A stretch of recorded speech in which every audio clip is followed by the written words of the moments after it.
Hello you guys, today is day 276. I have 89 days left and I wanted to check in today with you and talk to you about consciousness.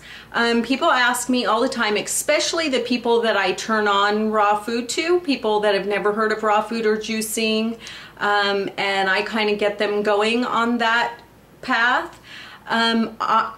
I get feedback from them that their awareness changes. It is impossible for your awareness not to change.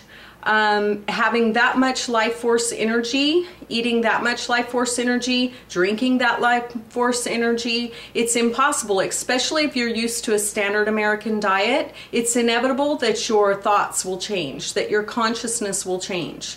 I've seen it in Rob when he started eating more raw food. My consciousness shifted. Look, if we're on this path, we're on this path because we want a better quality of life, right? Because we're sick.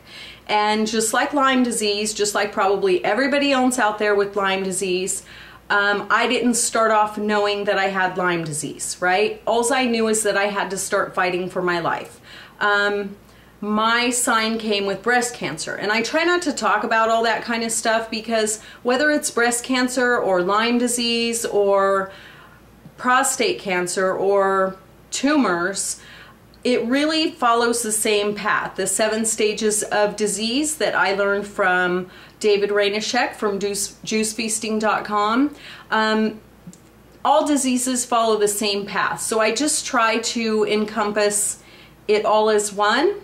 But when I was told I had 5 years to live because of breast cancer and I started fighting for my life, I locked myself in the room for 5 days and I overdosed on Eckhart Tolle information, and at that point my consciousness shifted. I wasn't having 100% raw food then, and I wasn't even juice feasting or juicing back then. So that's what changed my consciousness, and then I didn't notice any huge consciousness shifts during my juicing and my raw food because I think I did a major consciousness shift before I even got there.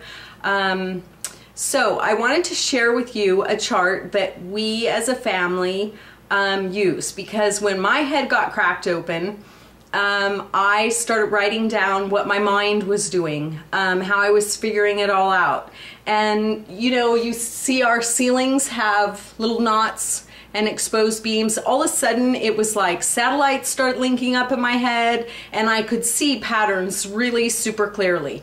And of course, just by the more raw foods you eat and the more juicing you do, the more dense nutrients you put into your body, it helps put all these pieces together faster, clearer, and effortlessly. So if you're looking for a new way of thinking, or to clear the cobwebs in your brain, if you haven't been so clear, and if you have Lyme disease, that's like a major problem, try eating more raw food, try juicing. Okay, so anyway, let me share with you this little chart that I made, and I have it on my refrigerator. So let's go over and take a look. Okay, so here it is, the chart. So we all start off with self. Self is that you that is always there, minus all the titles, achievements, possessions, etc., right? That self that's always there, whether you have the big promotion or the fancy car or whatever, right? You experience an emotion, good, bad, or ugly. Unhealthy emotion patterns would be fear, guilt, rage, anger. Then when we have an experience that triggers an emotion, we get to a fork in the road. We can choose to either stuff the emotion and go down this route, or we can feel the emotion and move on with life. Most of us, if we don't have proper tools, we stuff the emotion. And I listed 2 of my favorite, pain and mental noise. Pain being stuff the emotion from the experience or the situation, just floating along, reacting to life. Those are usually the angry people that are just suffering in silence. Or my favorite, mental noise, avoiding the emotion that the experience caused, keeping us busy, keeping us numb, Those people are usually high achievers and doers, but they have a major void in life. Then once we've identified with that is us, our ego then will actually think we are this story, right? Remember, whatever the experience triggered, whatever underlying emotion it was, now we identify that we are this. We'll even defend it. The story will even defend, no, we're this. No, my husband's abusive because of his problems or whatever, right? We totally defend it and identify with it.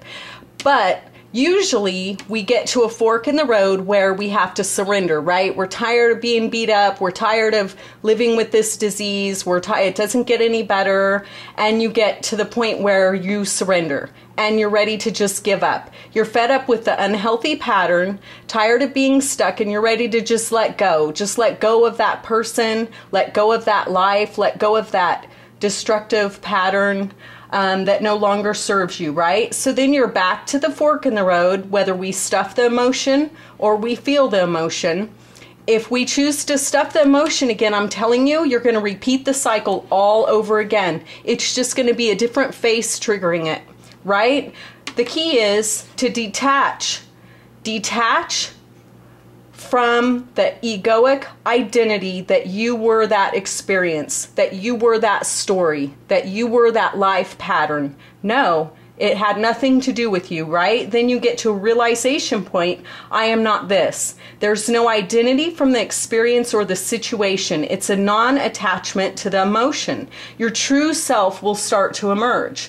Then you can feel the emotion from the situation or the experience with detached feeling of moving through you, good, bad, or ugly. It just is, right? And then you have a whole new different set of awareness. Fully accept the experience, right? The experience that triggered this emotion for what it is. Don't try and change it. It just is.